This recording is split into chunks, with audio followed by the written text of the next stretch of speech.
तर hello guys, good morning. आता आमची मॉर्निंग झाली आहे. रिद्धू झोपलेला आहे. वगैरे झाल्यानंतर मी डायरेक्ट स्वयंपाकाला लागते कारण त्यांना टिफिन द्यावं ऑलरेडी झाला आहे. तर मी इथे भाजी बनवत आहे. अर्धी प्रोसिजर झाली आहे. त्याच्यानंतर मी सकाळी सकाळी मळून असते. स्वयंपाक पण झाला आहे माझा.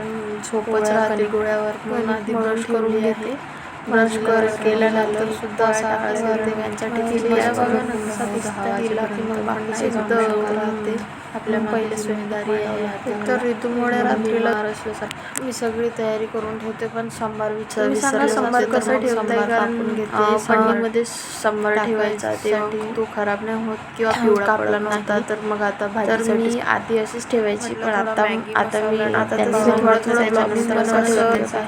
ब्लॉगिंग म्हणजे पहिले कडे कमेंट करू नका कारण मला ब्लॉग डिलिव्हरी नंतर आता 5-6 महिने काही स्वयंपाकाला हात लावलेला नाही. मुलाचं जे काही मळून ठेवलं आहे प्रॉब्लेम जाते वगैरे त्याच्यासाठी एकत्र करून ठेवले आहे. जसं त्यासाठी खाली झाली की चाय मांडून देईल. ॲपल काढलेला आहे. ॲपल चाय झालं की ॲपल कापून त्याला द्यावं लागतं कारण त्याच्यासाठी प्युरी वगैरे काही वगैरे दिल्यानंतर मग ॲपलचा आता रिद्धूकडे जाऊन बघते. रिद्धू उठला की काय. रिद्धूला मसाज पण नाही होत आहे. म्हणजे 7 वाजता मसाज व्हायला पाहिजे पण होत नाही आहे. त्यामुळे आता थोडं लेटच होते. 9-10ला किंवा कधी कधी लावणं होत नाही आहे. ते ऑइल मसाज करू शकत नाही त्याला बरोबर डेलीप्रमाणे. म्हणजे पहिले जसं होत होतं तसं होत नाही आहे कारण एकटीला सगळं मॅनेज करावं लागते.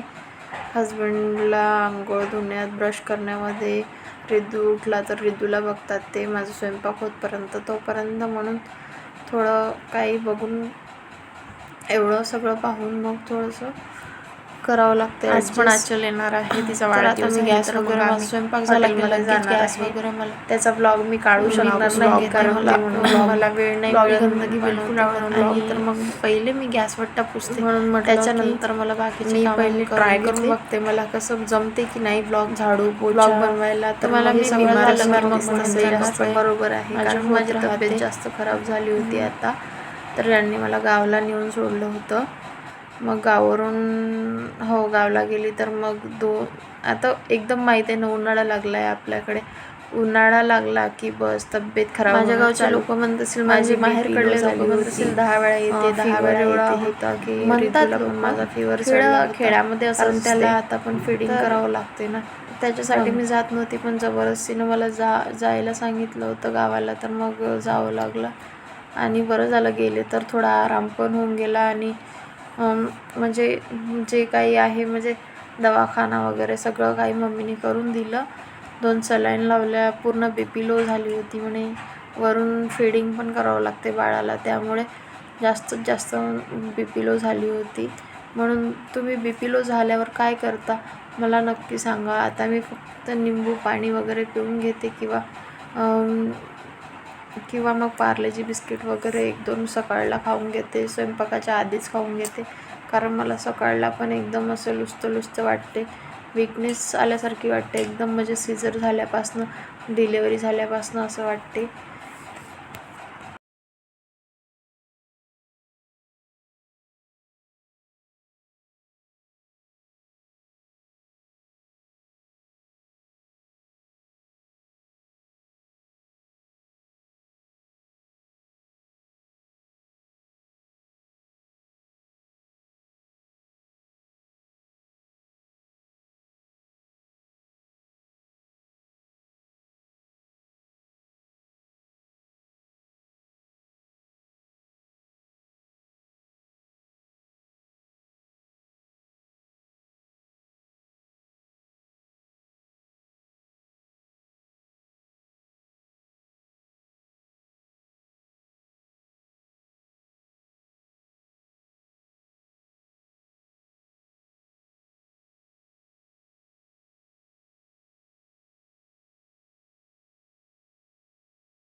माझ्या पिल्लू इथे खेळत आहे.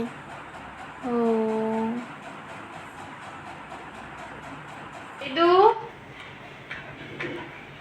रिद्धू हाय. हो का काढली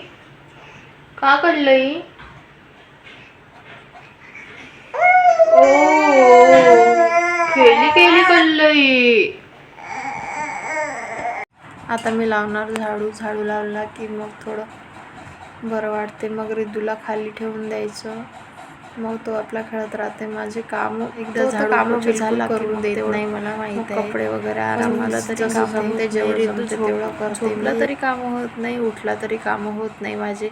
मग तुम्ही कसं ना कसं तरी करावंच लागते, कारण आम्ही दोघंच हजबंड आहे. टाकळघाट प्लेसमध्ये तुम्ही बघू शकता. एकदा मोबाईलमध्ये सर्च मारून बघा, मोठं बौद्धस्तूप आहे, मस्त विहार बनलेलं आहे. एस सी कास्टचं विहार बनलेलं आहे. आता छान डेव्हलप झालं आहे ते. तिकडेच राहते मी. तर मग सायंकाळला रिद्धूला घेऊन कधी कधी जातो. वंदना आरती वगैरे सगळं करून येतं तिथून. रिद्धूला पण थोडं बरं वाटते की म्हणजे बाहेर गेलं तर त्याला अजून म्हणजे ॲक्टिव्हिटीज करतो तो, म्हणून त्याला थोडं बाहेर फिरून आणलं तर बरं वाटते.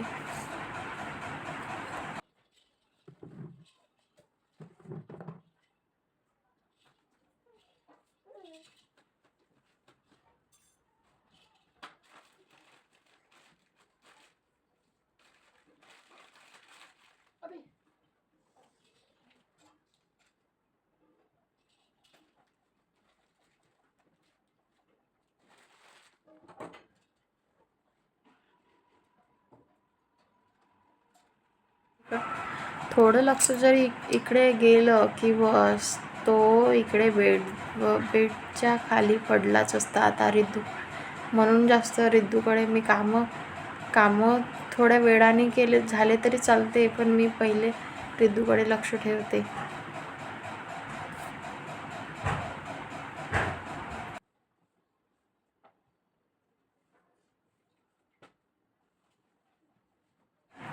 आता माझी झाडझूड झाली आहे. चटई टाकून रिद्धूला खाली ठेवून देते. मग रिद्धू म्हणजे पडायची पण भीती नाही आणि कसली भीती नाही. मग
मला सांगाल काळंवालं जे आहे ते कशासाठी लावत असते?